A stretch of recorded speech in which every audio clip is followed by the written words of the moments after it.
আজকে আমরা হিন্দু সমাজ এবং সাধু সমাজ একত্রিত হয়েছি এখানে স্বামী বিবেকানন্দর বাড়ির ভিটেতে। আমরা অত্যন্ত দুঃখিত যে আমাদের যে সিএম মাননীয় মুখ্যমন্ত্রী তিনি আমাদের হিন্দু সমাজের উপর যে কটূক্তি, যে বচন, যে ভাষা তিনি প্রয়োগ করেছেন সে একদমই আমাদের কাছে গ্রহণযোগ্য নয়।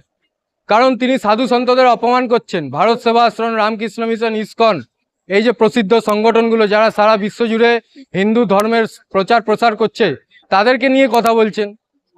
তো তাদের বিরুদ্ধে, তাদের যেই মিথ্যাচার, তাদের যেই দ্বিচারিতা, তার বিরুদ্ধে আমরা এখানে একত্রিত হয়েছি এবং আগামী দিনেও একত্রিত হব এই আশা করছি। আমরা জাগৃত হিন্দু সমাজ এবং আগামী দিনেও আমরা জেগে উঠব। আমাদের যে যুব সমাজ আছে, হিন্দু যুব সমাজ, তা সেই যুব সমাজও জেগে উঠছে। আজকে প্রচুর সংখ্যায় যুব সমাজ একত্রিত হয়েছি আমরা, কিন্তু কি একটাই উদ্দেশ্য আমাদের, হিন্দুর স্বাভিমান, হিন্দুর সম্মান এবং হিন্দুর যে আদর্শ, সেই আদর্শেই আমরা চলবো।